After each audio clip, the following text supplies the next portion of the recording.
Renewal of lease is equivalent to a new lease. यानी आप अपने लीज अग्रीमेंट को रिन्यू कर रहे हैं तो उसे नया लीज ही माना जाएगा और उसके ऊपर फ्रेश स्टैम्प ड्यूटी भरना पड़ेगा। ये मैं नहीं कह रहा हूं, ये बॉम्बे हाई कोर्ट का एक रीसेंट जजमेंट है जिसका फार रीचिंग कॉन्सिक्वेंसेस होने वाला है। कैसे, वो मैं बताऊंगा आपको इस वीडियो में, तो बने रहिए हमारे साथ इस वीडियो के अंत तक। नमस्कार, मैं हूं वरुण सिंह और आप देख रहे हैं स्क्वायर फीट इंडिया।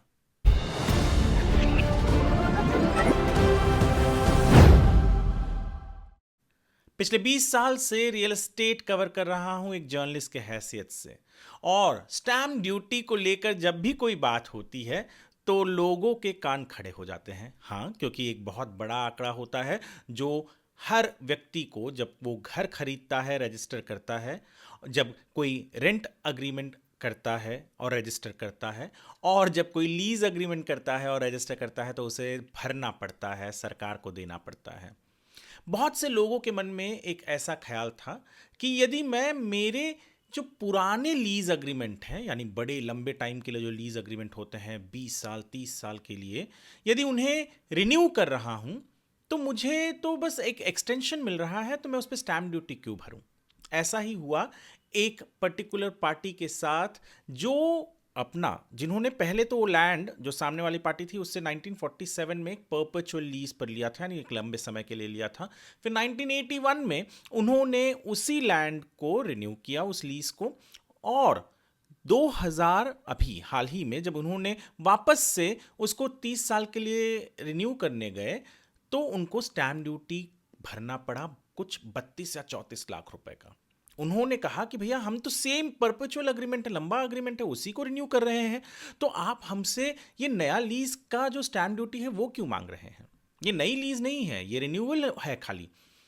और स्टैम्प ड्यूटी डिपार्टमेंट ने कहा कि नहीं भैया, आप जो रिन्यू कर रहे हैं वो नया लीज है, पूरी चीज़ें चेंज हो जाती हैं। अब सामने वाली पार्टी ने जो लाख रुपए थे, 32-34 लाख रुपए, वो भर तो दिया प्रोटेस्ट में और पहुंच गए कोर्ट।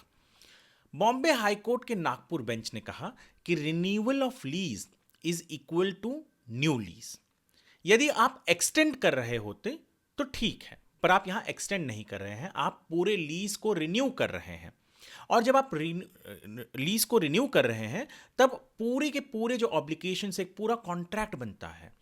और जब कॉन्ट्रैक्ट को आप रजिस्टर करते हैं तो उन्होंने कहा कि सुप्रीम कोर्ट ने भी ये कहा है कि जो स्टैम्प ड्यूटी है वो इंस्ट्रूमेंट के रजिस्ट्रेशन पर ही आता है।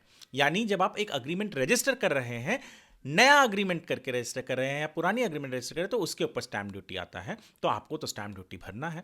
अगर एक्सटेंशन होता तो नहीं। एक्सटेंशन का मतलब क्या है, समझिए आपने किसी को अपना घर किराए पर दिया है 5 साल के लिए, और आपने उसमें एक स्पेसिफिक कॉन्ट्रैक्ट में ये क्लॉज लिखा है कि हम इसको एक्सटेंड कर सकते हैं 5 साल के लिए, तो वो हो गया एक्सटेंशन।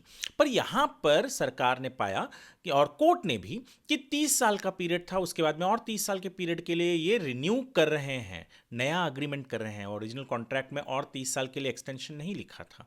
तो ये एक बहुत बड़ा चैलेंज था जिसको बॉम्बे हाई कोर्ट ने कहा है कि renewal of lease is equal to new lease. ये बहुत इंपैक्ट पड़ने वाला है, खास करके साउथ मुंबई और जो अर्बन एरियाज है वहाँ पर। कई जगह पर महाडा हो या बीएमसी हो या कलेक्टर हो, इन्होंने अपने लैंड्स लोगों को लीज पर दिए हुए हैं जहाँ इमारत बनी हुई है, और ये एक स्पेसिफिक पीरियड के लिए होता है। अब जब इनका रिन्यूअल होगा या रिन्यूअल हो रहा है, तब स्टैम्प ड्यूटी जो आएगा वो तो लाखों करोड़ों में कुछ जगह पर आएगा, यानी एक बहुत बड़ा अमाउंट आने वाला है। तो ये जो इम्पैक्ट है वो इम्पैक्ट ऐसा है कि पैसे तो बहुत ज़्यादा देने ही पड़ेंगे स्टैम्प ड्यूटी के तर्ज पर, क्योंकि बड़े बड़े लैंड होते हैं।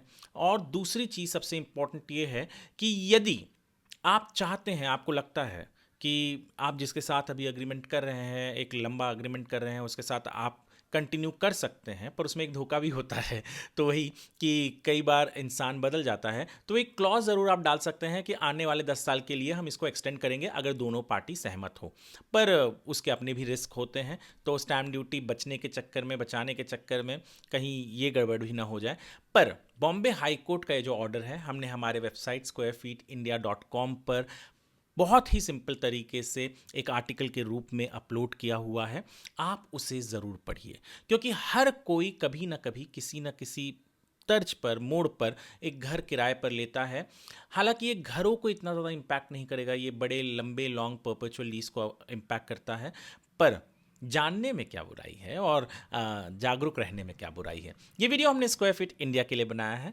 स्क्वायर फीट इंडिया, जैसे मैंने पहले भी आपको कहा कि ये हमारा एक रियल एस्टेट न्यूज़ वेबसाइट है और उसी का ये यूट्यूब चैनल है। और यदि आपको हमारा ये वीडियो पसंद आया हो तो आप हमारे चैनल को सब्सक्राइब ज़रूर कीजिए। आप हमारे इस वीडियो को लाइक और शेयर भी कर सकते हैं। ये वीडियो देखने के लिए आपका धन्यवाद।